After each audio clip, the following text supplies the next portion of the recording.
I'm very glad to be here.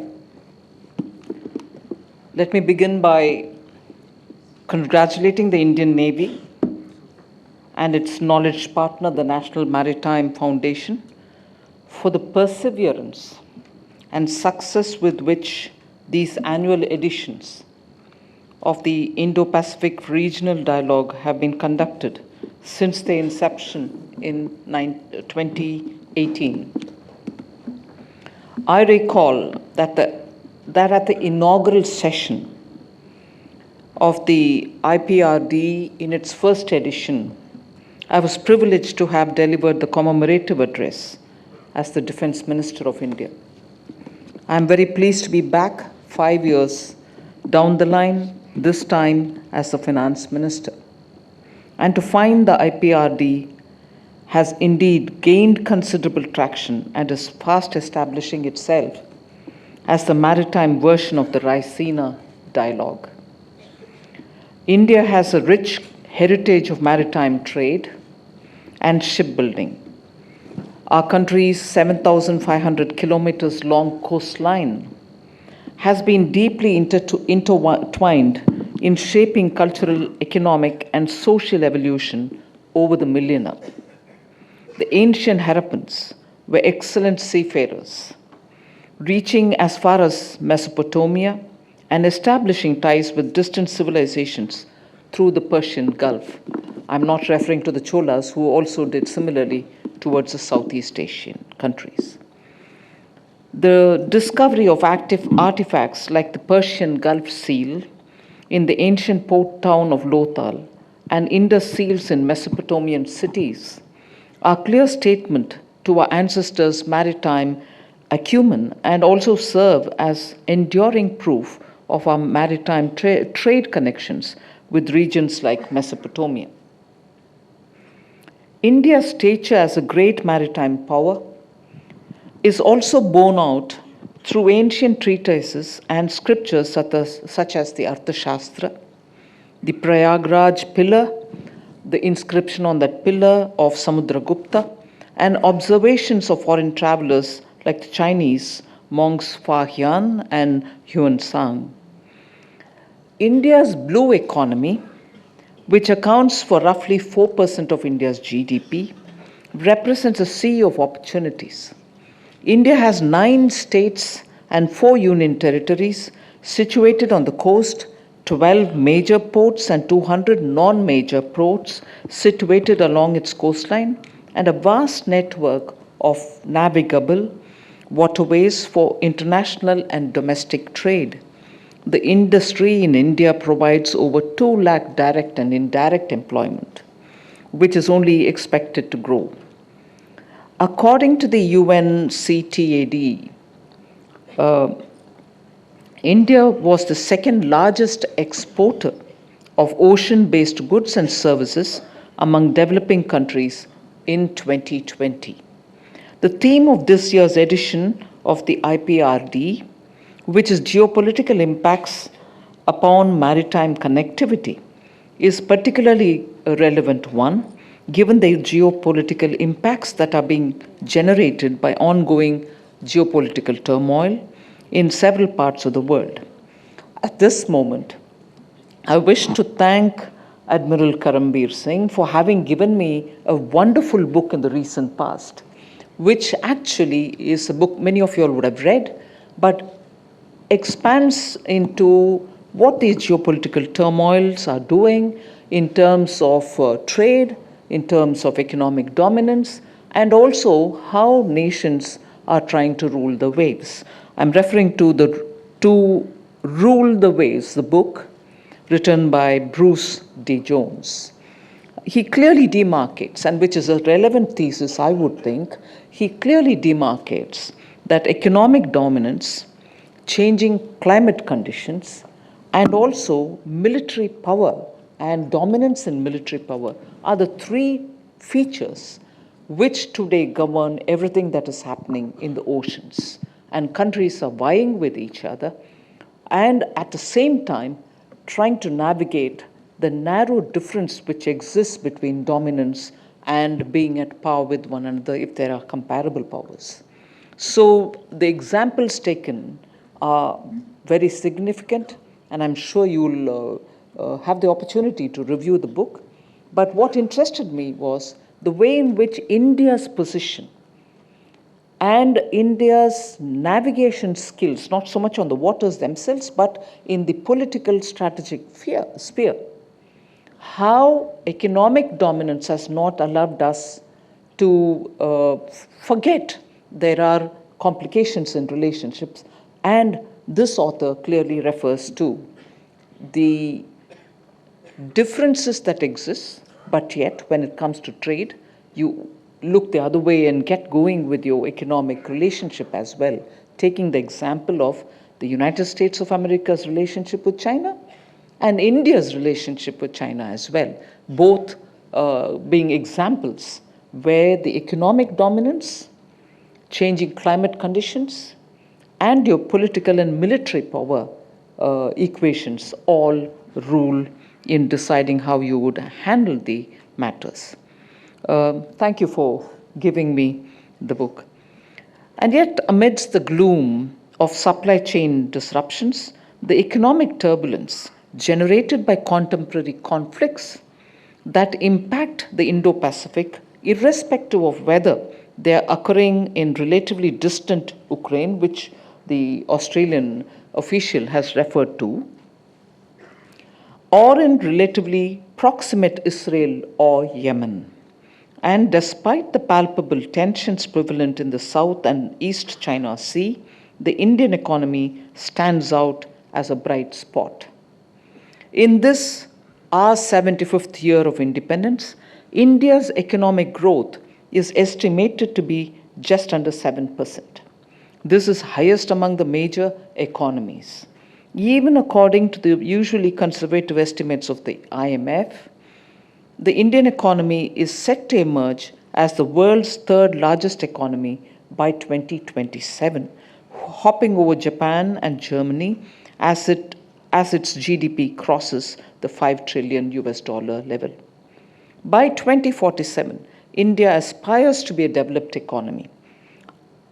I would like to reiterate that this is in spite of the massive global slowdown caused by COVID-19 and the conflicts to which I have just alluded.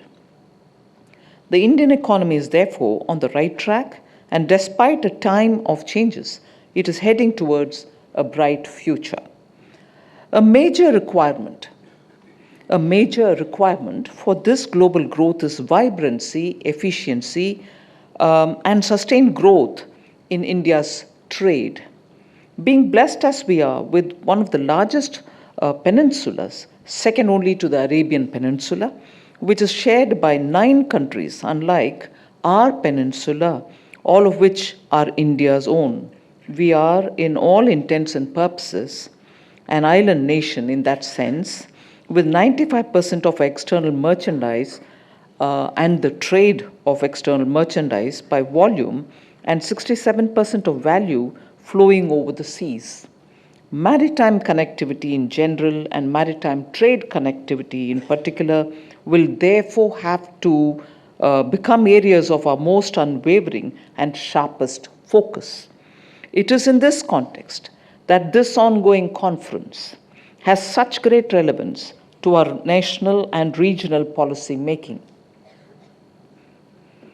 On the one hand, as much as 65% of the world's population dwells in the nation states of the Indo-Pacific, and this is undoubtedly the world's most economically dynamic region.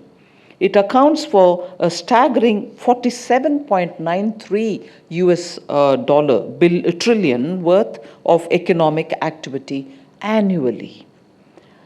In fact, it encompasses 60% of global GDP and almost 50% of the global merchandise trade. On the other hand, the Indo-Pacific is also a geopolitically contested space that is being roiled by great power competition. Successive editions of the Indo-Pacific Regional Dialogue continue to sensitize us to the fact that 2 broad systems are currently engaged in a global competition centered upon the Indo-Pacific. One draws its legitimacy from an internationally accepted and consensually derived rules based order. India stands firmly and proudly in the vanguard of this system. The other seeks to discredit and disrupt this consensually derived rules based order and supplant it with an international order whose rules are generated in an exclusive state. Amidst these compelling state systems, middle powers are exploring a variety of options of engagement that would provide them with the assurance of peaceful pursuit of geopolitical goals that are in keeping with their individual national interests as well as their border and regional concerns. Towards this end, I am pleased to find that various chambers of commerce and industry are also taking initiatives to build synergies across the Indo Pacific as a whole. The recent initiative of 8 chambers of Indo Pacific countries that have agreed to work together under a common platform, the Association of Indo Pacific Chambers of Commerce, aimed at boosting trade and commerce across the region, is worthy of mention, as such cooperative and collaborative mechanisms within the private sector of the region's economies hold out a great deal of promise. As India accelerates its economic growth and uplifts its teeming masses, moving them from poverty to prosperity, it is registering impressive gains in its comprehensive national power as well as in terms of its international stature. Today, Indians, whether at home or abroad, stand, walk, talk, and act with their heads held high. However, even as the world appreciates India's achievements and successes and lauds it for demonstrated resilience amidst multiple crises, we are very clear that we cannot afford to be an inward leaning power. Our focus on transitioning from brown economic model to a blue economic one and thereafter extrapolating this blue transition across the length and breadth of the Indo-Pacific demands that we should shoulder greater and heavier regional responsibilities. And this is precisely what we are doing. Today, India's rising global profile rests upon several accomplishments. Unique and world-class digital public infrastructure is one of them. I can quote the examples of Aadhaar, CoWIN, and the UPI. The COVID vaccination drive that we undertook on an unparalleled scale across the Indo-Pacific, and that too with remarkable speed. Our proactive role in support of planetary security, such as achieving climate-related goals, the Coalition for Disaster Resilient Infrastructure, Mission Life, and the National Hydrogen Mission. Our successful G20 presidency has become a global standard for others to emulate. It gave us a unique opportunity to strengthen India's role in the world economic order, and I'm proud to affirm that we seized the opportunity with both hands. True to our central tenet of Vasudhaiva Kutumbakam, which is a Sanskrit phrase meaning the world is one family. We steered an ambitious, people-centric agenda to address global challenges and to facilitate sustainable economic development. We are determined to adhere to our principle of leaving no one behind, whether at a national level or regional one. This is why India's maritime policy is perfectly encapsulated in the acronym SAGAR, which expands to security and growth for all in the region. We truly believe that it is not possible for the Indian economy to ride on some crest while the economies of other countries of our maritime neighborhood are wallowing in some tough trough. If we are to grow in an environment of peace, security, and stability, the growth and security of others in our region must be a given. As far as India is concerned, we are straining our every sinew to ensure that we set an example that is worthy of emulation. Consequently, we have significantly improved our position as a well-governed and innovative country with a conducive and conducive environment for business and reflected in several global indices. We have made significant progress in our sustainable development goals. We have assigned a special name to the time period between present and 2047. We will celebrate the centenary of our independence. This is being called Amritkal. It is drawn from a Vedic period, denotes an epoch of time in which goodness prevails to benefit of all forms of creation. Amritkal is considered to be the most auspicious time to start any new work. Maritime connectivity in general and trade-centric maritime connectivity in particular is crucial to our ongoing efforts to ensure that the promise of Amritkal is fully realized. Towards this end, I would also like to echo the words of our Prime Minister, Shri Narendra Modi, who has stated quite unequivocally, and I quote, "Connectivity is vital. It does more than enhance trade and prosperity. It unites a region. India has been at a crossroads for centuries. We understand the benefits of connectivity. There are many connectivity initiatives in the region. If these have to succeed, we must not only build infrastructure, but also build bridges of trust," unquote. One of the most promising connectivity projects that we have embarked upon is the IMEC corridor, that is, the India, Middle East, Europe connectivity corridor. This was signed on the 18th G20 summit held in New Delhi on 9th and 10th September 2023 and marked the culmination of India's G20 presidency. It is a multimodal economic corridor that incorporates multiple networks of shipping, railways, and roadways, and will also include electricity cables, high-speed data cables, and a hydrogen pipeline.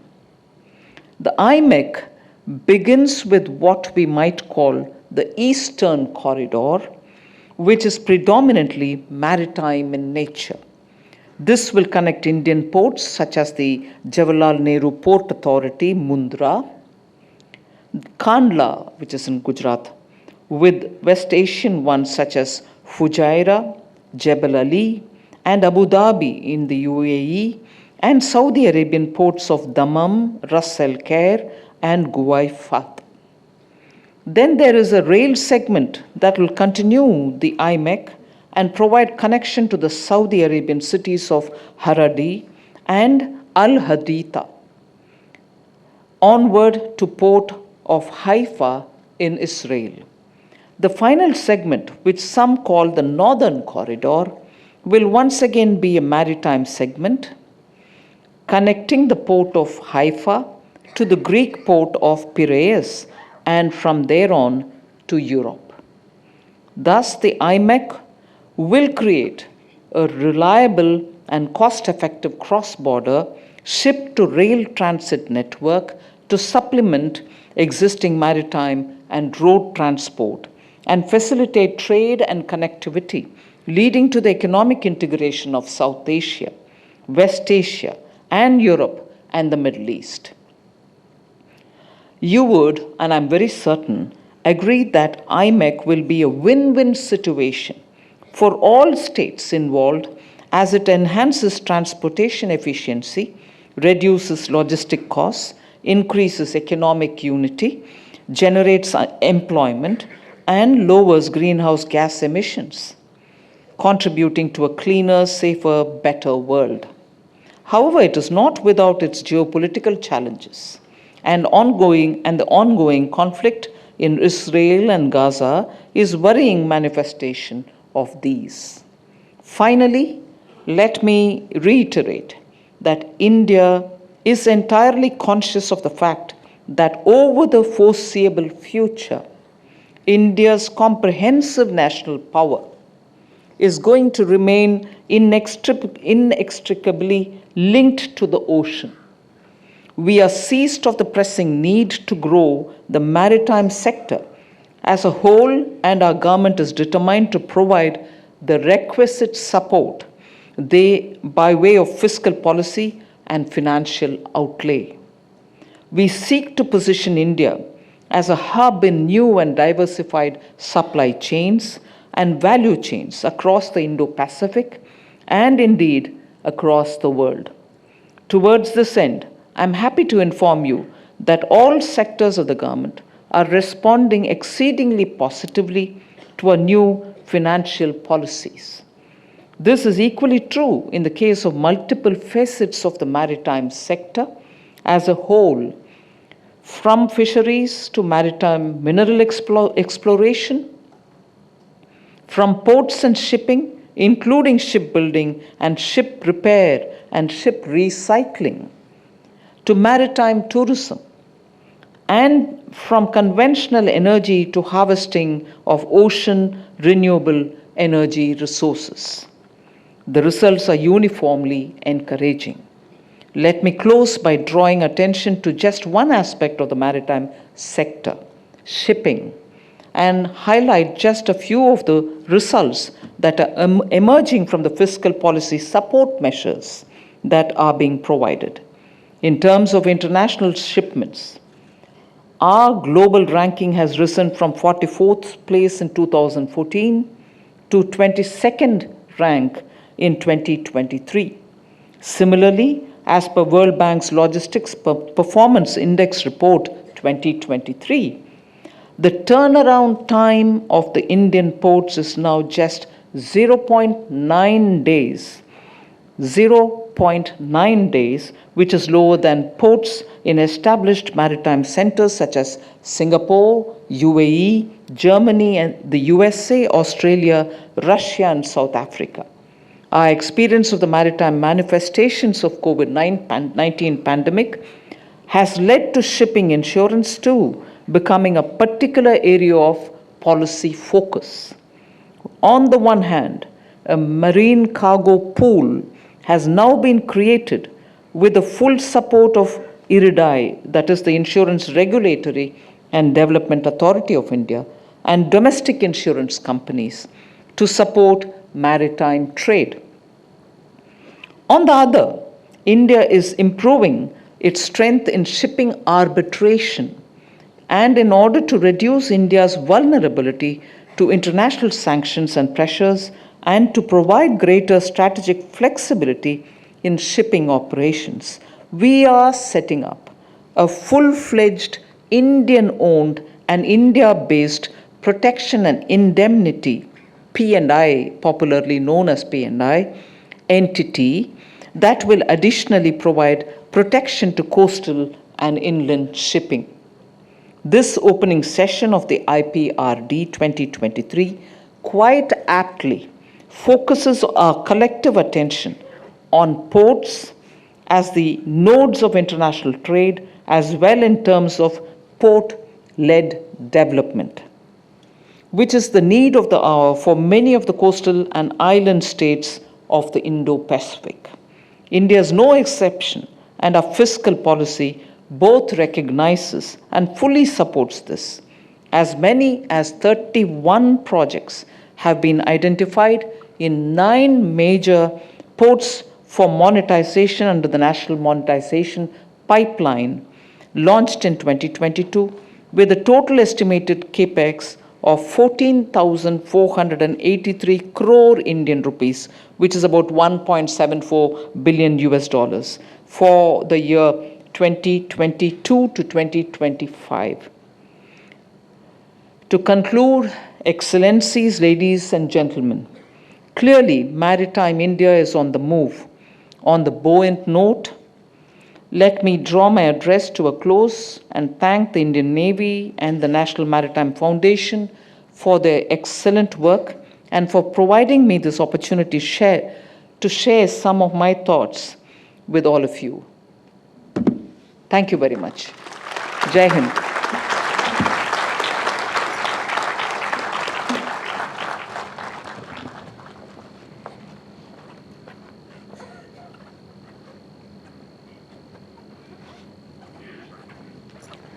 Thank you so much, ma'am.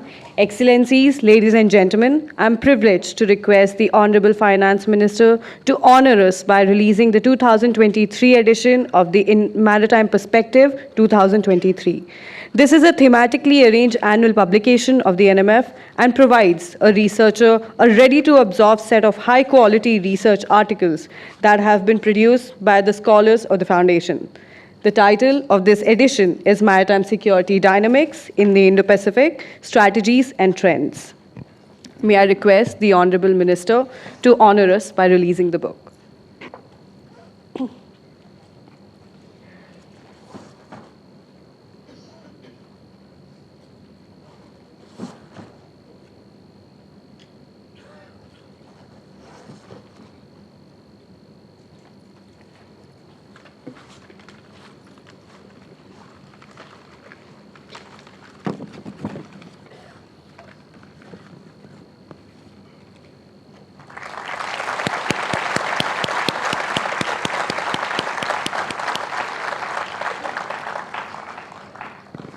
Thank you so much, ma'am.